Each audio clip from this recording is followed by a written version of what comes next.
মানুষ ছোট হোক বা বড়, রাজা হোক বা দরিদ্র, সমস্ত মানুষের মধ্যে একটা সামঞ্জস্য থাকে। সমস্ত মানুষের কাছে তার প্রশংসা অত্যন্ত গুরুত্বপূর্ণ। সে খুবই প্রসন্ন হয় যদি আপনি তার প্রশংসা করেন, কিন্তু আপনি যদি তাকে এটা বলেন যে এটা তোমার ভুল ছিল, তোমার কিছু খামতি ছিল, তখন সেটা সে মানতে রাজিই থাকে না। সব মানুষ এটা শুনতে পছন্দ করে যে সে যেটা করেছে সেটাই সর্বোত্তম। এবার আমি আপনাকে একটা কথা বলি, এই হলো নিন্দা, এই হলো প্রশংসা, আর এই হলো সত্য, যা সবার থেকে উচ্চস্থানীয়। সেই জন্য মানুষ আয়না দেখে। আয়না তাকে তার সৌন্দর্য দেখায় না, তাকে দেখায় যা সত্য, যাতে মানুষ আরো সুন্দর হওয়ার চেষ্টা করতে থাকে। তাই আয়না অত্যন্ত গুরুত্বপূর্ণ সত্যকে জানার জন্য। জীবনে নিন্দুকের মাহাত্ম্য প্রশংসকের মাহাত্ম্যের থেকে অনেক বেশি। কেন? কারণ তারা আপনাকে আপনার খামতি দেখায়, আপনার ভুলগুলো বুঝিয়ে দেয়, আপনাকে একটা সুযোগ দেয় নিজেকে শুধরে নিতে, নিজেকে আরো শ্রেষ্ঠ করে তুলতে, যা প্রশংসক করতে পারে না। তাই জীবনে যদি কখনো নিন্দা করা হয়, তাকে ভালোবেসে গ্রহণ করুন, ধন্যাত্মক রূপে গ্রহণ করুন। যদি নিজেকে কোনো শিক্ষা দেওয়া সম্ভব হয় তাহলে অবশ্যই দিন। দেখবেন মন প্রসন্ন হয়ে বলবে, রাধা রাধা। জীবনে কখনো সাফল্য আসে, আবার কখনো অসফলতা, কখনো আশা পাওয়া যায়, কখনো নিরাশা, কখনো জয় লাভ করি, আবার কখনো পরাজয়। এর পেছনের কারণটা জানা অত্যন্ত প্রয়োজনীয়। যদি আমি পরাজয়ের কথা বলি, যখনই আমরা পরাজয় লাভ করি আমরা ভাবতে থাকি যে এমন কেন হলো? আমাদের শত্রু কি বেশি শক্তিশালী ছিল, নাকি আমাদের নীতিতে কোনো খামতি ছিল? এই সমস্ত কারণের পেছনে খুব বড় একটা কারণ থাকে, আর সেই কারণ আমাদের অন্তরে সুপ্ত থাকে। ধরে নিন একটা পথ, তাতে আপনি চলছেন, সেই পথ কাঁটায় পরিপূর্ণ, কিন্তু আপনি পাদুকা পরে রয়েছেন আর আপনি হেঁটে সামনে এগিয়ে যান। এবার এমন একটা পথ এলো যা পুষ্পে ঢাকা, আর আপনি পাদুকা পরে রয়েছেন, কিন্তু আপনার পাদুকাতে একটা পাথর আটকে গেল। তখন দু পা হাঁটাও খুব কঠিন হয়ে পড়ে। এই সংসারের যে কোনো শক্তি আপনাকে পরাস্ত করার পূর্বে আপনি জানেন কি আপনাকে পরাস্ত করতে পারে? আপনার অন্তরের দুর্বলতা, আপনার অন্তরের সেই সুপ্ত শত্রু। আর সেই জন্য ইতিবাচক মনোভাব গুরুত্বপূর্ণ হয়ে পড়ে। ভালো মানুষদের সাথে থাকুন, সৎসঙ্গে থাকুন, বন্ধুত্ব করুন, ভালোবাসুন। এই ভালোবাসা এত শক্তিশালী এক অস্ত্র যাকে ব্রহ্মাস্ত্রও পরাস্ত করতে পারে না। এই সমস্যারূপী পাথর কিছুই নয়। আসুন আমার সাথে ভালোবেসে বলুন, রাধা রাধা। মানুষের দুটো রূপ রয়েছে। এক, আমাদের এই মুখ, যা শুধুই চোখে দেখা যায়, আর দ্বিতীয় আমাদের এই মন, যা শুধুমাত্র অন্তরাত্মা দ্বারা দেখা যায়। এবার আমাদের এই মুখ, তা ঈশ্বর সকলকেই আগে থেকেই প্রদান করেছেন, কিন্তু এই মন কেমন হবে তা আমাদের জীবনের অনুভূতি এবং আমাদের জীবনের লক্ষ্য এগুলি সুনিশ্চিত করে। অর্থাৎ নেত্র দিয়ে দেখা যায় আমাদের এই মুখ, তা শুধুই এই কারণে প্রয়োজন যাতে সংসার আমাদের দেখতে পায়, আমাদের চিনতে পারে। কিন্তু যদি এই সংসারে আপনি প্রকৃত অর্থে মান সম্মান লাভ করতে চান, তাহলে নিজের অন্তরাত্মাকে আপনাকে বিকশিত করতেই হবে। দেখুন, কথায় আছে এই যে অসুর, তা শারীরিকভাবে উপস্থিত নয়, তা মনের মধ্যে থাকে।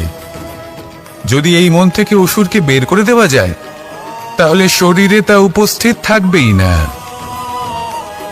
তাই মনকে শুদ্ধ করুন আর আমার সাথে ভালোবেসে বলুন, রাধা রাধা।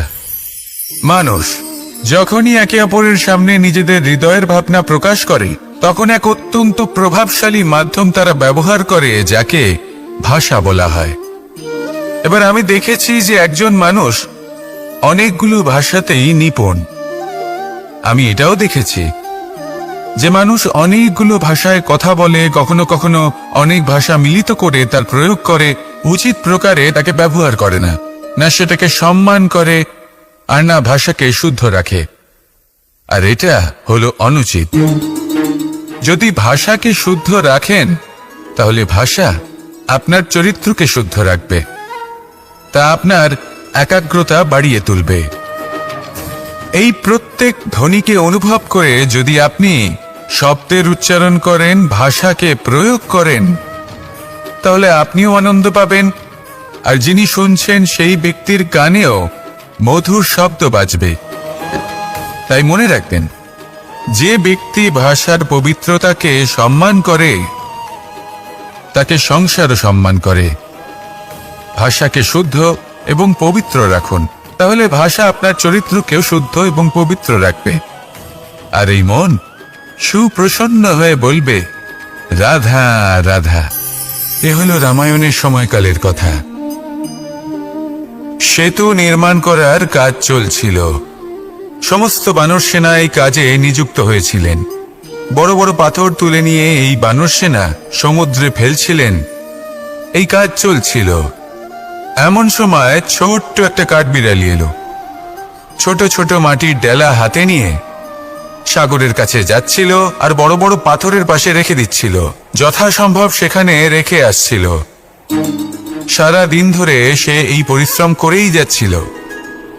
এবার শ্রীরাম তার এই কাজ দেখতে পেলেন। সেই ছোট্ট কাঠবিড়ালিটিকে নিজের হাতে তুলে নিলেন এবং অত্যন্ত ভালোবেসে তার পিঠে হাত বুলিয়ে দিলেন। কথায় আছে যে কাঠবিড়ালির পিঠে যে দাগ আছে, সেই 3টি দাগ এসেছে শ্রীরামচন্দ্রের 3 আঙুলের থেকে। যে কাজ আপনি করছেন তাতে সমস্ত শক্তি প্রয়োগ করুন। যতটা আপনার সামর্থ্য রয়েছে, যতটা আপনার প্রতিভা রয়েছে, সম্পূর্ণভাবে উৎসর্গ করে দিন। ঠিক এমন ভাবে কর্ম করুন। সেই কাঠবিড়ালি কিন্তু তাই করেছিল। সেই জন্য শ্রীরামের সাথে সেও সেই কাহিনীতে অমর হয়ে গেছিল।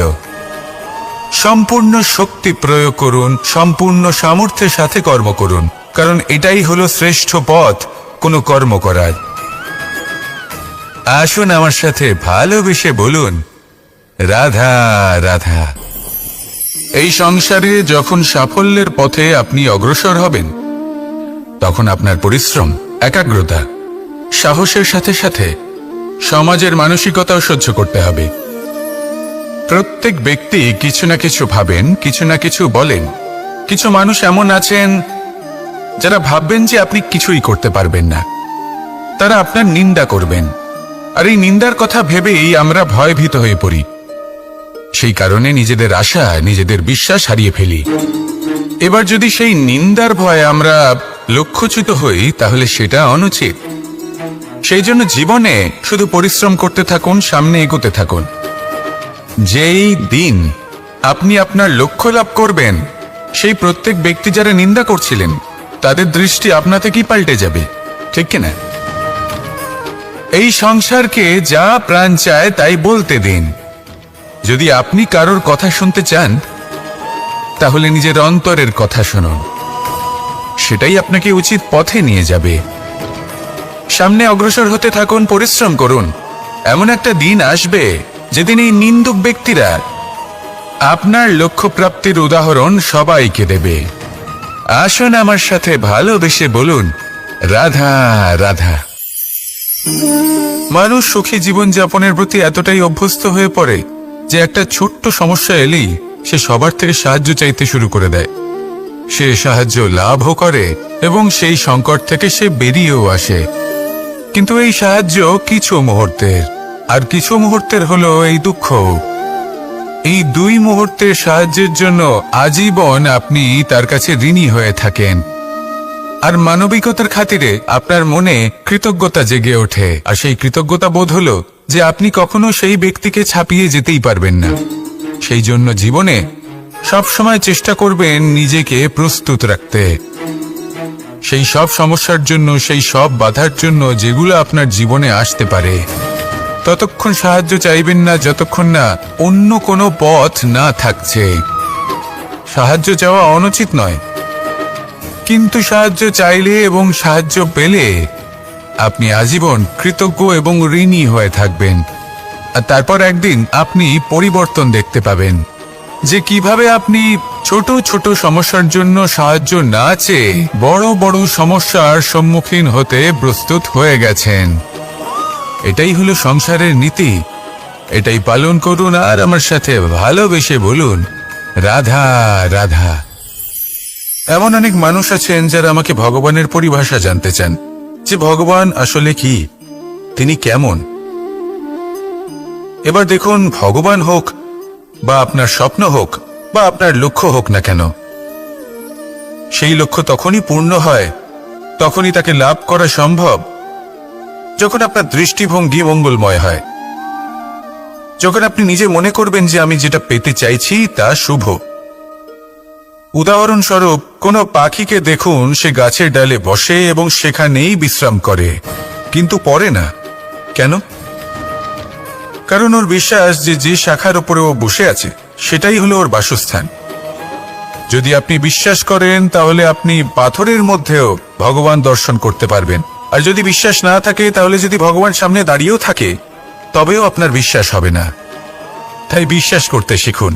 এই বিশ্বাসের আধারেই আপনি সেই সব কিছু পাবেন যা আপনি পেতে চাইছেন। আসুন আমার সাথে ভালোবেসে বলুন, রাধা রাধা। গুরু, যিনি পথ দেখান, আমাদের জীবনে অত্যন্ত গুরুত্বপূর্ণ, অত্যন্ত আবশ্যক। কিন্তু কিছু মানুষ মনে করেন যে গুরুর কোনো প্রয়োজন নেই, কারণ এই সমগ্র জ্ঞান মানুষের অন্তরেই নিহিত রয়েছে।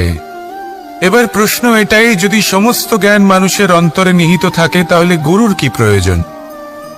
আর যারা আজ পর্যন্ত গুরুকে মেনে এসেছেন তারা কি অনুচিত করেছেন? এর উত্তর আমি আপনাকে দেব একটা উদাহরণ দ্বারা। একটা কাঠ যা জ্বলনশীল, জ্বলনের ঊর্জা তার অন্তরে নিহিত রয়েছে, কিন্তু তার জ্বলনের জন্য বাইরে থেকে একটা অনুঘটকের প্রয়োজন হয়। এই অনুঘটকই হলেন আপনার গুরু। উত্তাপ যা একটা কাঠকে জ্বালাতে পারে, সেই উত্তাপ হলো গুরুর প্রচেষ্টা। যদি সেই গুরুই না থাকে, তার প্রচেষ্টাই না থাকে, তাহলে সেই সমস্ত জ্ঞান যা মানুষের অন্তরে নিহিত তা ব্যর্থ হয়ে যাবে। যদি আপনার সাথে আপনার গুরু থাকেন, আপনার পথ প্রদর্শন করেন, আপনার অন্তরের জ্ঞানকে বাইরে নিয়ে আসতে পারেন, তাহলে তাকে সম্মান করুন আর আমার সাথে ভালোবেসে বলুন, রাধা রাধা।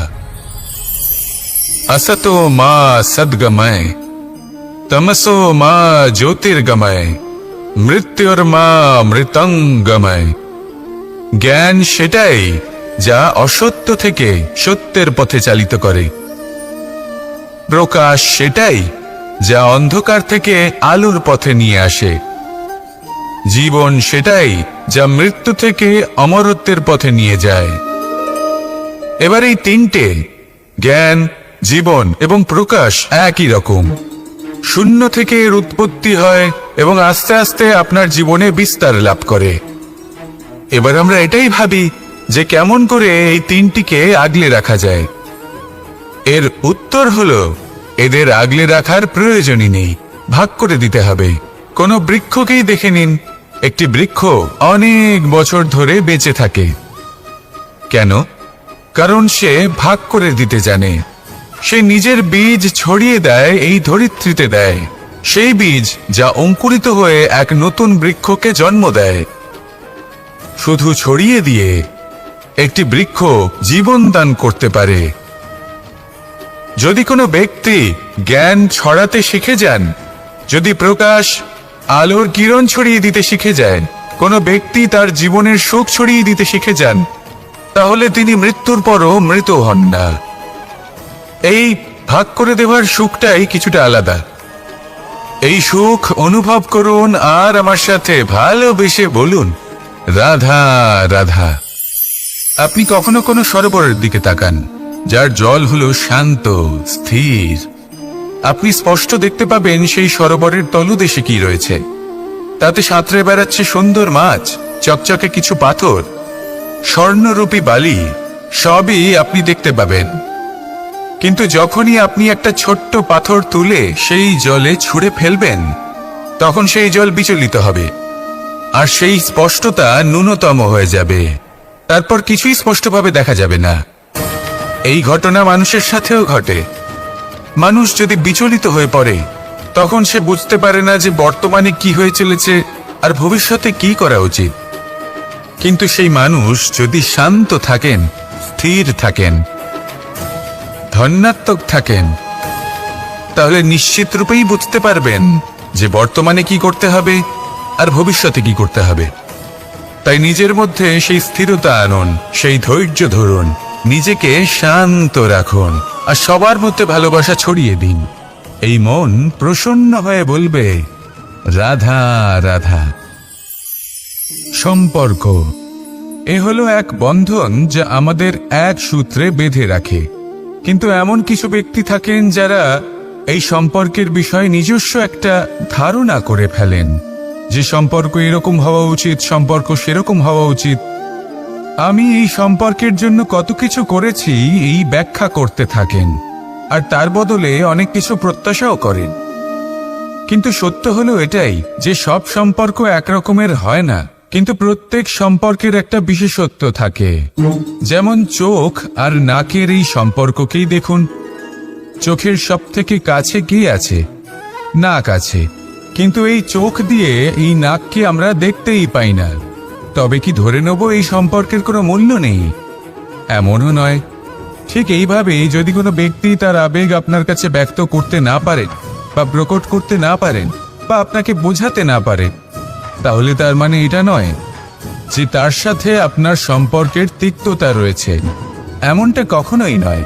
শুধু চোখ আর নাকের এই সম্পর্কের মতোই হলো আমাদের জীবনে আমাদের আপনজনের সাথে সম্পর্ক। যদি কারোর ব্যবহার আপনার প্রতি অনুচিত হয় বা যদি কেউ অনুপস্থিত থেকে থাকে বা কেউ যদি আপনাকে বুঝতে না পারেন, তাহলে তার অর্থ এটা নয় যে আপনি সেই সম্পর্ক ভেঙে ফেলবেন।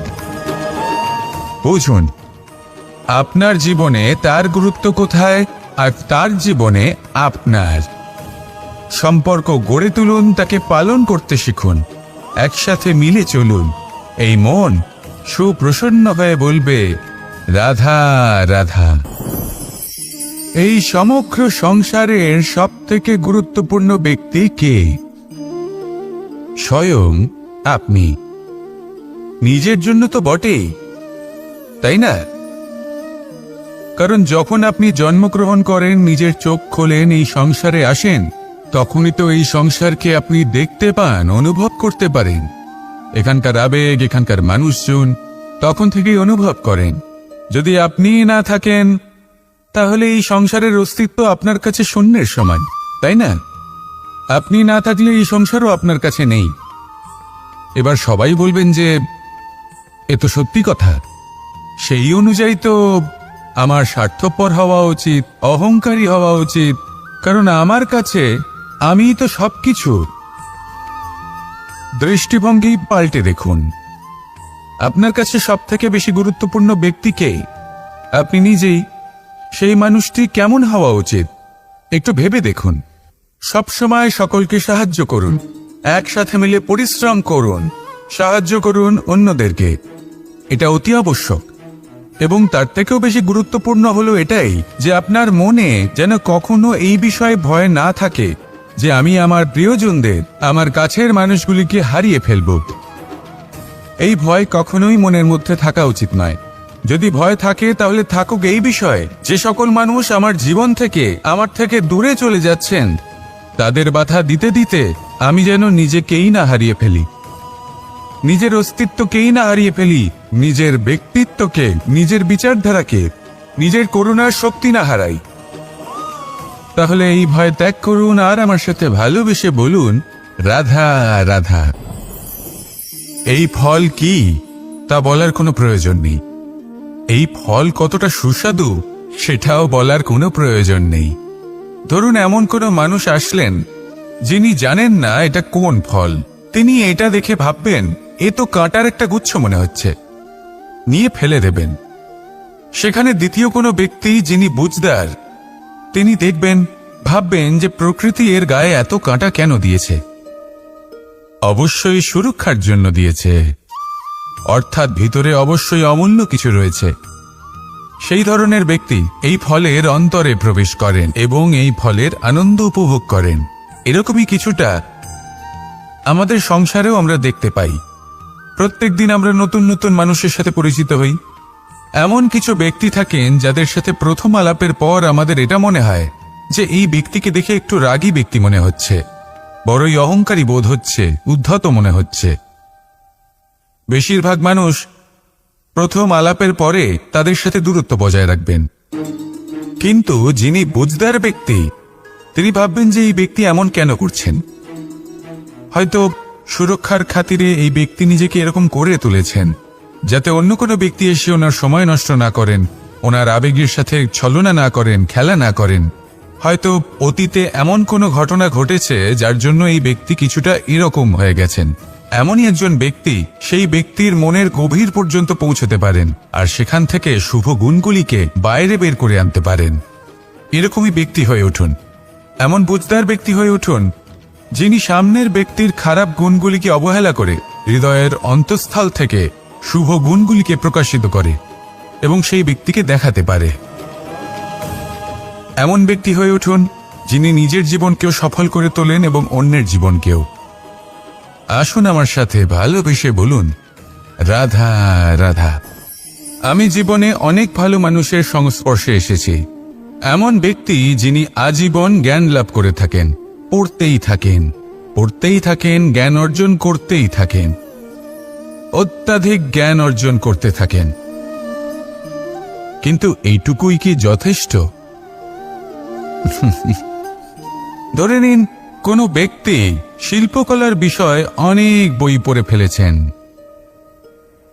কিন্তু কখনো শিল্পকর্মই করেননি। তাহলে সেই জ্ঞানের কি লাভ? কোনো লাভ নেই। এবার এটাই আমাদের জীবনে শেখা প্রয়োজন। আমরা জ্ঞান অর্জন করি কিন্তু তা যাপন করি না, তা কর্মজীবনে প্রয়োগ করি না। তাহলে এতে কি লাভ হবে? জ্ঞান আছেই সেই জন্য যাতে আমরা জীবনকে আরো শ্রেষ্ঠ করে তোলার জন্য তাকে প্রয়োগ করি। এই জ্ঞান এবং কর্মের একসাথে পথ চলাটাই আবশ্যক। তবেই এই জ্ঞান অভিজ্ঞতায় পরিণত হবে। আর অভিজ্ঞতা দ্বারা যে জ্ঞান লাভ হয় সেটাই সবথেকে বেশি গুরুত্বপূর্ণ, সেটাই হলো সবথেকে বেশি লাভদায়ক। সেই জন্য শুধু জ্ঞান অর্জন করবেন না, তাকে প্রয়োগ করুন, তাকে কর্মজীবনে প্রয়োগ করুন, জীবনকে আরো শ্রেষ্ঠ করে তুলুন। আর আমার সাথে ভালোবেসে বলুন, রাধা রাধা। এটা হলো একটা সাদা পাতা। এবার এতে আমি যাই লিখব সেটাই এর অস্তিত্ব হবে। এতে আমি প্রেমের কিছু কথা লিখে একে প্রেমপত্র বানিয়ে তুলতে পারি। মাতা পিতার জন্য একটা শুভ সংবাদ লিখতে পারি। শত্রুর বিষয়ে সতর্ক করব বলে সেনাকে একটা সংবাদ লিখতে পারি। দ্বারকাবাসীর জন্য কোনো সংবাদ পাঠাতে পারি। যাই লিখব এই পত্র সেটাই হয়ে উঠবে। সেই রকমই হলো আমাদের জীবন। আমরা যেমন কর্ম আমরা করব, আমাদের অস্তিত্ব এবং ব্যক্তিত্ব ঠিক তেমনই হয়ে উঠবে। যদি আপনি একটা অসাধারণ, উজ্জ্বল এবং সম্মানজনক জীবনযাপন করতে চান, তাহলে তার একটা রহস্য আপনাকে বলি। যেমন কথন হবে, কর্ম তেমন হবে। অর্থাৎ যতটুকু বলেছেন ততটুকুই করুন, আর যতটুকু করেছেন ততটুকুই বলুন। এই একটা নিয়ম যদি আপনারা পালন করেন, তাহলে এই সংসারের সমস্ত পণ্ডিত আপনাকে অবশ্যই সম্মান করবেন। তাহলে এটাই করুন আর আমার সাথে ভালোবেসে বলুন, রাধা রাধা। বিন্দু বিন্দু জলেই সাগর নির্মাণ হয়। এবার এই কথা আমরা সকলে জানি। আপনি কি এই কথাটা জানেন যে ছোট ছোট সুখের দ্বারাই বড় সুখ লাভ করা যায়?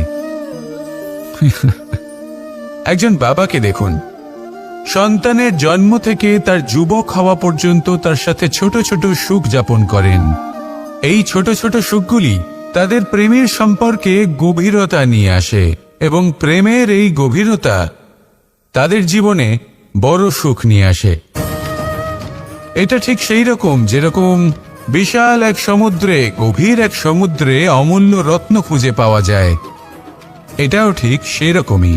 সেই জন্য জীবনে বড় বড় সুখের খোঁজ করতে গিয়ে সময় নষ্ট করবেন না। এই যে ছোট ছোট সুখ আছে, এগুলোকে যাপন করা শুরু করুন।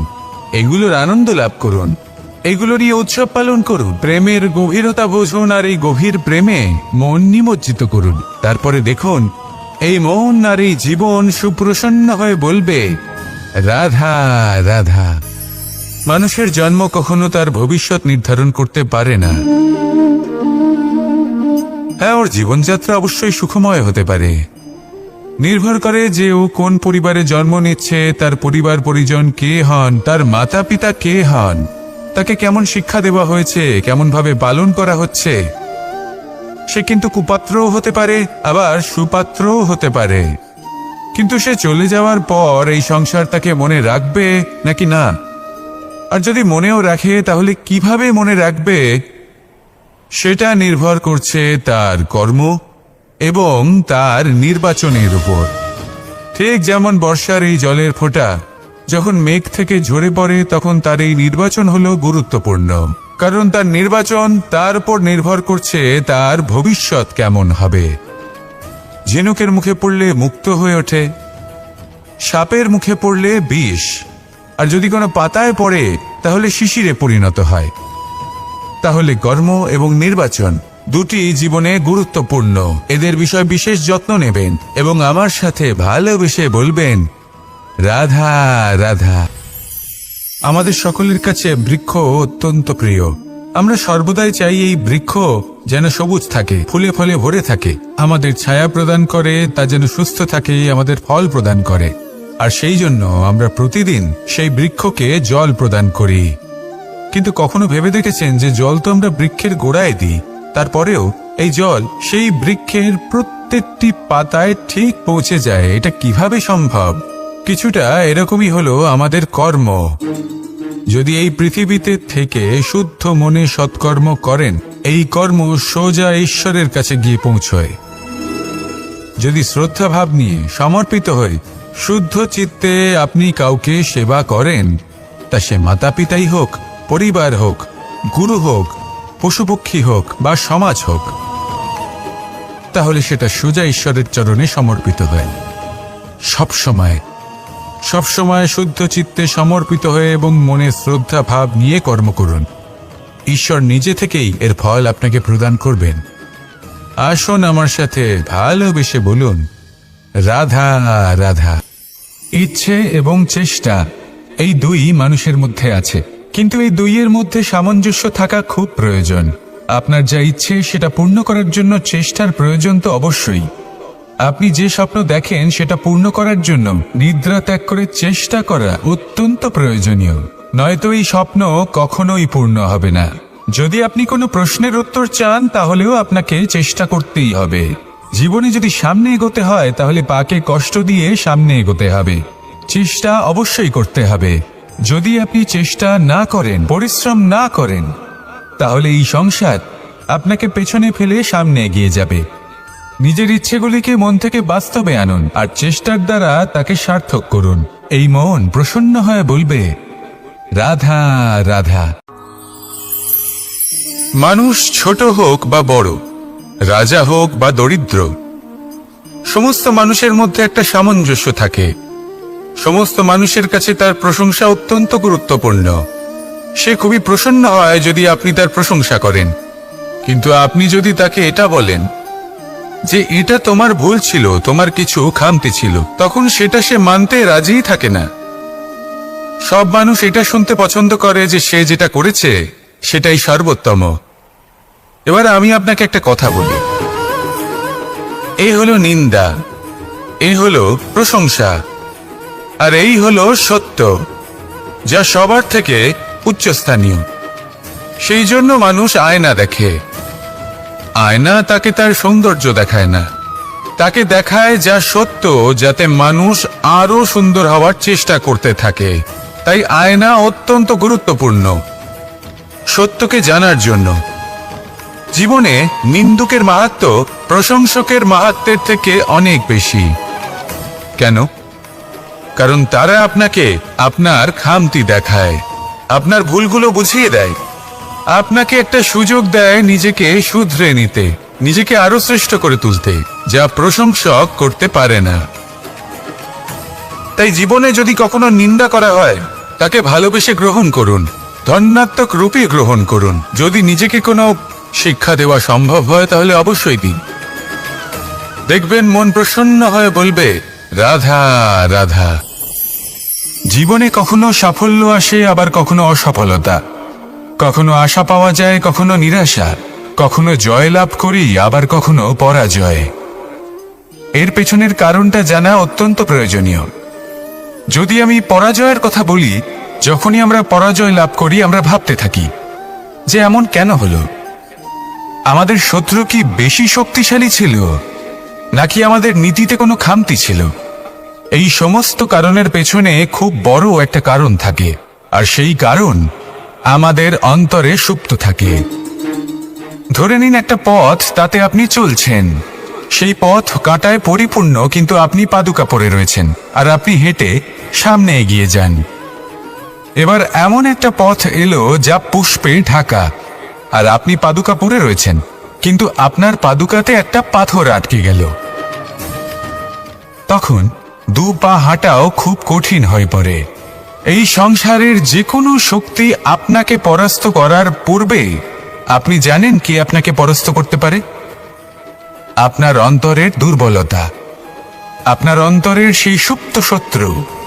আর সেই জন্য ইতিবাচক মনোভাব গুরুত্বপূর্ণ হয়ে পড়ে। ভালো মানুষদের সাথে থাকুন, সৎসঙ্গে থাকুন, বন্ধুত্ব করুন, ভালোবাসুন।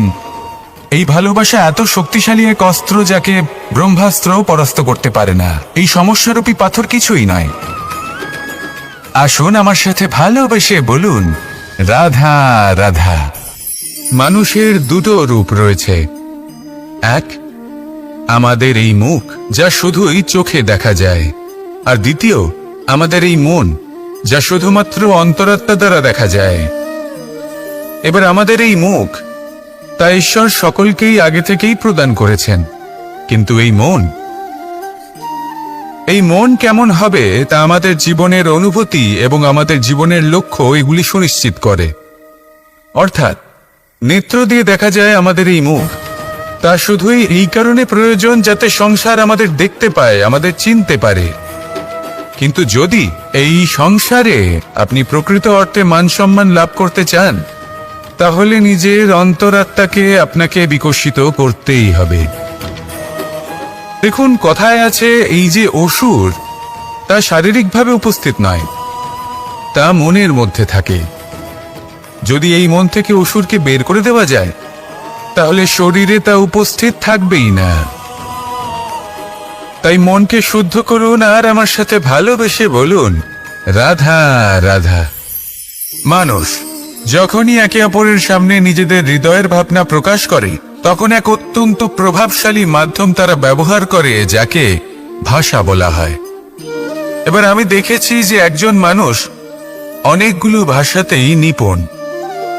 আমি এটাও দেখেছি যে মানুষ অনেকগুলো ভাষায় কথা বলে, কখনো কখনো অনেক ভাষা মিলিত করে তার প্রয়োগ করে, উচিত প্রকারে তাকে ব্যবহার করে না, না সেটাকে সম্মান করে, আর না ভাষাকে শুদ্ধ রাখে। আর এটা হলো অনুচিত। যদি ভাষাকে শুদ্ধ রাখেন, তাহলে ভাষা আপনার চরিত্রকে শুদ্ধ রাখবে, তা আপনার একাগ্রতা বাড়িয়ে তুলবে। এই প্রত্যেক ধ্বনিকে অনুভব করে যদি আপনি শব্দের উচ্চারণ করেন, ভাষাকে প্রয়োগ করেন, তাহলে আপনিও আনন্দ পাবেন, আর যিনি শুনছেন সেই ব্যক্তির কানেও মধুর শব্দ বাজবে। তাই মনে রাখবেন, যে ব্যক্তি ভাষার পবিত্রতাকে সম্মান করে, তাকে সংসারও সম্মান করে। ভাষাকে শুদ্ধ এবং পবিত্র রাখুন, তাহলে ভাষা আপনার চরিত্রকেও শুদ্ধ এবং পবিত্র রাখবে। আর এই মন সুপ্রসন্ন হয়ে বলবে, রাধা রাধা। এ হলো রামায়ণের সময়কালের কথা। সেতু নির্মাণ করার কাজ চলছিল। সমস্ত বানর সেনা এই কাজে নিযুক্ত হয়েছিলেন। বড় বড় পাথর তুলে নিয়ে এই বানর সেনা সমুদ্রে ফেলছিলেন। এই কাজ চলছিল। এমন সময় ছোট্ট একটা কাঠবিড়ালি এলো। ছোট ছোট মাটির ডেলা হাতে নিয়ে সাগরের কাছে যাচ্ছিল, আর বড় বড় পাথরের পাশে রেখে দিচ্ছিল, যথাসম্ভব সেখানে রেখে আসছিল। সারা দিন ধরে সে এই পরিশ্রম করেই যাচ্ছিল। এবার শ্রীরাম তার এই কাজ দেখতে পেলেন। সেই ছোট্ট কাঠবিড়ালিটিকে নিজের হাতে তুলে নিলেন এবং অত্যন্ত ভালোবেসে তার পিঠে হাত বুলিয়ে দিলেন। কথায় আছে যে কাঠবিড়ালির পিঠে যে দাগ আছে সেই 3টি দাগ এসেছে শ্রীরামচন্দ্রের 3 আঙুলের থেকে। যে কাজ আপনি করছেন তাতে সমস্ত শক্তি প্রয়োগ করুন, যতটা আপনার সামর্থ্য রয়েছে, যতটা আপনার প্রতিভা রয়েছে সম্পূর্ণভাবে উৎসর্গ করে দিন। ঠিক এমন ভাবে কর্ম করুন। সেই কাঠবিড়ালি কিন্তু তাই করেছিল। সেই জন্য শ্রীরামের সাথে সেও সেই কাহিনীতে অমর হয়ে গেছিল। সম্পূর্ণ শক্তি প্রয়োগ করুন, সম্পূর্ণ সামর্থ্যের সাথে কর্ম করুন, কারণ এটাই হলো শ্রেষ্ঠ পথ কোনো কর্ম করার। আসুন আমার সাথে ভালোবেসে বলুন, রাধা রাধা। এই সংসারে যখন সাফল্যের পথে আপনি অগ্রসর হবেন, তখন আপনার পরিশ্রম, একাগ্রতা, সাহসের সাথে সাথে সমাজের মানসিকতাও সহ্য করতে হবে। প্রত্যেক ব্যক্তি কিছু না কিছু ভাবেন, কিছু না কিছু বলেন। কিছু মানুষ এমন আছেন যারা ভাববেন যে আপনি কিছুই করতে পারবেন না। তারা আপনার নিন্দা করবেন, আর এই নিন্দার কথা ভেবেই আমরা ভয়ভীত হয়ে পড়ি। সেই কারণে নিজেদের আশা, নিজেদের বিশ্বাস হারিয়ে ফেলি। এবার যদি সেই নিন্দার ভয়ে আমরা লক্ষ্যচ্যুত হই, তাহলে সেটা অনুচিত।